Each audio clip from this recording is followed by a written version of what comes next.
Tariki ya 8 z'ukwezi kwa gatanu mwaka wa 2025 Kiliziya Gatolika ku isi yabonye umushumba mushya. Umushumba nta wundi akaba yitwa Papa Leo wa 14 ariko amazina ye bwite akaba yitwa Robert Francisco Proveste. Akaba ari umupapa ukomoka muri Leta Zunze Ubumwe za Amerika. Ese Trump yaba yagize uruhare mu itorwa rya papa? Politiki ya Leta Zunze Ubumwe za Amerika muri Vatican. Rero ndagira ngo nguhe ikaze kuri YouTube channel yacu. YouTube channel yacu ikaba yitwa Munai TV. Akaba tugiye kuganira kuri iyi nkuru cyangwa se kuri ibintu bigenda byishe inyuma y'itorwa rya papa mushya. Tugiye kurebera hamwe uruhare rwa Amerika cyangwa se ibivugwa kuri Trump ko yagize uruhare mu itorwa ry'uyu mupapa mushya ukomoka muri Leta Zunze Ubumwe za Amerika. Kuri tariki rero ya 8 Gicurasi mwaka wa 2025 Kiliziya Gatolika yatoye papa mushya akaba yitwa Robert Francisco Proveste, wahawe izina rya Papa Leo wa 14. Niwe mupapa wa mbere ukomoka muri Leta Zunze Ubumwe za Amerika. Ibintu rero byakomeje kugenda bitangaza akaba ari nyuma yuko hagaragaye ifoto ya Perezida wa Leta Zunze Ubumwe za Amerika Donald Trump yambaye imyambaro y'abakiriya b'abakuru ba Kiliziya Gatolika, yambitse imyambaro ya papa. Ibi ngibi rero bikomeje kugenda bivugwa nk'imbarutso y'ibihe bishya muri mubano wa politike, imyemerere n'ubutabera cyangwa se n'ubutumwa bwa Leta ya Vatican ndetse n'ubufatanye na Leta Zunze Ubumwe za Amerika. Ibi nibyo tugiye kurambura mu iyi video turebera hamwe ese akantu ku kandi. Mwifuriza kugira ibihe byiza, mugire impagarike n'ubugingo, tunifuriza abakristo Gatolika ibyishimo byo kwishimira papa mushya. Mukomeze mugire ibihe byiza ndetse namwe tugiye kubana. Mwifuriza gukora subscribe, rebe niba turakora subscribe kuri YouTube channel yacu kugira ngo tubane muri iki kiganiro. Tudatinze rero, nk'uko bivugwa rero, Cardinal Robert si izina rishya muri Kiliziya Gatolika, aho yabaye umuyobozi w'ibikorwa bya Kiliziya cyangwa se by'ivugabutumwa muri Peru, akaza no kugirwa umuyobozi wa Dicaster ishinzwe abepiskopi mwaka wa 2023 na Papa Francisco, yagizwe umuyobozi ushinzwe Dicaster y'abepiskopi cyangwa se inama itora abepiskopi ku isi. Akaba yarabigizwe na Papa Francisco uherutse kwitaba Imana mu mwaka wa 2023. Izi nshingano yamuhaye byamuhaye ijambo rikomeye, aho yari afite uruhare rukomeye mu kugena abepiskopi b'isi cyangwa se abamusenyeri bagize isi hose, aho yafatwaga nka minisitiri wa mbere cyangwa se uyu mwanya ufatwa nka minisitiri w'imbere muri Leta ya Vatican cyangwa se muri Kiliziya Gatolika. Ingi ifatwa nk'aho yaba ari nka minisitiri w'intebe. Uyu mwanya nicyo uwo bahanga bagenda bavuga ko ushobora kuba usobanuye. Ibi ngibi rero bikaba byaragiye bimuzamurira cyangwa se bimwongerera gukomera kwe muri Leta ya Vatican, kubera ubunararibonye bwe rero n'ubugwaneza bwe mu miyoborere ndetse mu migenzereze ye ya buri munsi. Bamwe baramushyigikiye ariko hari n'abavuga ko inkunga y'abakaridinali b'abanyamerika ndetse na Perezida wa Leta Zunze Ubumwe za Amerika Donald Trump nabo bamufashije kuba ageze kuri uyu mwanya wo kuba papa. Ubwo dukomye urutyo rero, reka dukome n'ingasiri dute twikuta tujye ku ngingo ya kabiri, ku mubano wa Trump ndetse na Kiliziya Gatolika. Uyu nguyu akaba ari umubano udashidikanywaho wa Perezida Donald Trump ndetse na Leta Zunze Ubumwe za Amerika ndetse na Kiliziya Gatolika, aho bikomeje kugenda bigirana umubano udasanzwe cyane ko na papa nyuma yuko cyangwa se mbere gato yuko yitaba Imana akaba yari yaramaze guhura cyangwa se yarasuwe na Vice Perezida wa Leta Zunze Ubumwe za Amerika wari wagiye kumusura. Nyuma yaho gato akaza kwitaba Imana. Ndetse uyu ni umubano ukomeye ugenda avuga ko Leta Zunze Ubumwe za Amerika zifite umubano udasanzwe ndetse na Leta ya Vatican cyangwa se Kiliziya Gatolika ku isi. Donald Trump rero yakunze kwifashisha imyemerere umuvugizi bwe. Nubwo Donald Trump atari umukristo usanzwe cyangwa se w'imbere mu bakristo ba Kiliziya Gatolika, yakunze kwereka abakristo Gatolika ko abashyigikiye, cyane cyane mu gihe agenda agaragaza ko ashyigikiye umuco wo kuba batakuramo inda, cyane ko Kiliziya Gatolika itemera ikurwamo ry'inda, barwanya ikurwamo ry'inda ndetse bashigira ko bashyigikiye umuryango ushingiye ku mugabo n'umugore. Ibi ngibi bivuze ko ari uguca abatinganyi. Ibi ngibi rero Donald Trump nawe yagiye agaragaza ko yereka abakristo Gatolika ko abishyigikiye. Gusa hari amakuru avuga ko Donald Trump yaba yarahuye n'abakaridinali bamwe bo muri Amerika nyuma yuko mbere y'inama ya conclave, ndetse hakaba harabayeho na lobbying spirituelle ya Amerika ishaka ko habaho impinduka zihuza n'inyungu za Leta Zunze Ubumwe za Amerika. Kuba rero uyu nguyu kuba Proveste cyangwa se uyu nguyu Papa Leo wa 14 yaratowe ku munsi wa kabiri nyuma y'amatora ane. Ibi ni ibintu bidasanzwe, aho bagenda bavuga ko hari ubwumvikane karemano cyangwa se ubwumvikane bushobora kuba bwarabayeho mbere y'uko conclave cyane cyane by'umwihariko bavuga ko hari abakaridinali b'abanyamerika ndetse n'abaturuka ku mugabane wa Amerika bashobora kuba barahuye na Donald Trump kugira ngo habaho ubwumvikane bwo kuba bazamura cyangwa se bashyira Amerika imbere, kugira ngo intego za Amerika zikomeze kugenda zicengera mu batuye isi, aho bakomeje kugenda bifashisha Kiliziya Gatolika. Ibi ngibi rero akaba ari ibimenyetso bigaragaza ko haba hari ukuboko cyangwa se politiki ya Amerika muri Vatican rero ubu ni uburyo bushya.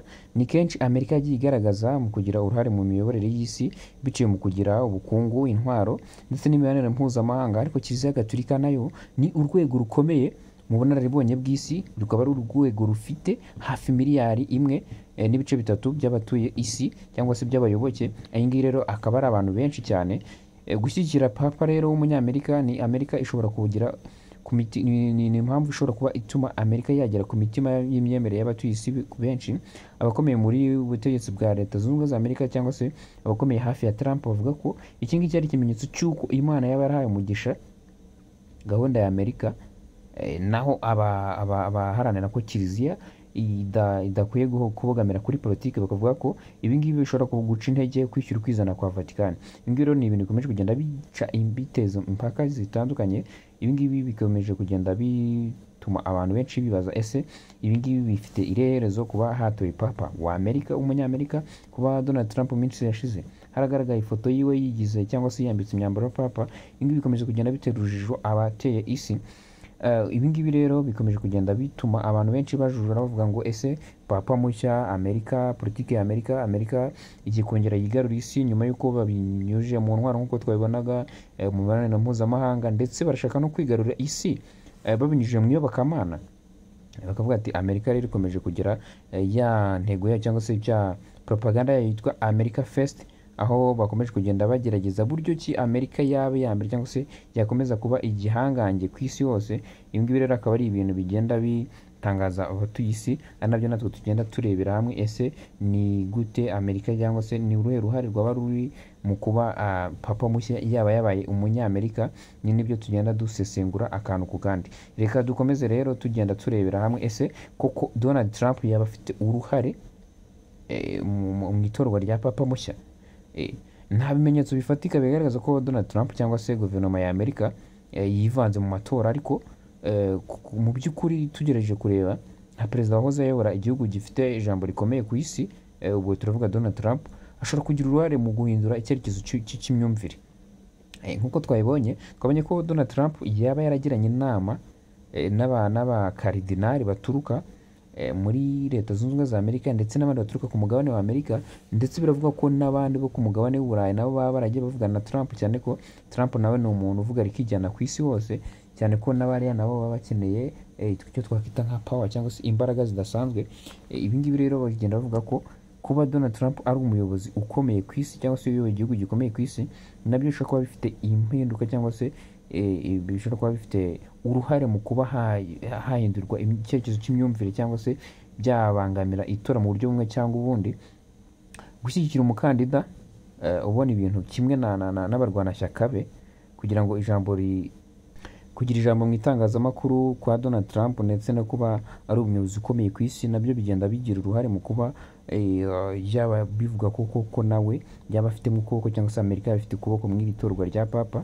Gusa icyo twafata nk'umwanzuro kuri ibi ngibi byo kuba kuri iki kiganiro twari turi kugenda tuvuga ko Amerika ishobora kuba ifite ukuboko mu kuba hatorwa papa w'umunyamerika cyangwa se na Donald Trump akaba yarabyivanzemo. Gutorwa kwa papa Leo wa 14 ni amateka akomeye kuri Leta Zunze Ubumwe za Amerika, ariko ibizakurikira nibyo bizerekana ko niba papa watowe cyangwa se n'impinduka azakora zishingiye ku mahoro cyangwa ubuyobozi bwe ndetse n'ibindi bitandukanye azagenda akora, kugendera ku murongo wa politiki ya Kiliziya Gatolika, cyangwa se akaba yabivanga kugendera ku murongo wa Kiliziya Gatolika akaba yabivanga no kugendera ku murongo wa Leta Zunze Ubumwe za Amerika, akaba yavanga politiki ya Amerika ndetse na Kiliziya Gatolika ndetse n'ibindi byinshi. Bavuga ko batahita bemeza yuko Leta Zunze Ubumwe za Amerika zabigizemo uruhare, ahubwo ko bizemezwa n'imiyoborere y'umupapa, uko aho azaganisha Kiliziya ndetse n'ibyo azagenda abyishingiraho binyuze muri politiki ya Leta Zunze Ubumwe za Amerika ndetse n'imiyoborere ya Kiliziya. Ibi ngibi akaba aribyo bizagena cyangwa se bizemeza neza koko Leta Zunze Ubumwe za Amerika zazifitemo uruhare mu buryo bumwe cyangwa ubundi. Gusa nta bihamya bifatika by'uko Donald Trump yaba yaragizemo uruhare ndetse na Leta Zunze Ubumwe za Amerika, usibye ko uyu nguyu papa yaba ari umunyamerika. Nta bindi bimenyetso bihari byemeza ko yaba Leta Zunze Ubumwe zaba zifitemo uruhare. nibyo rero natwe tugenda tubagezaho ubusesenguzi bwimbitse.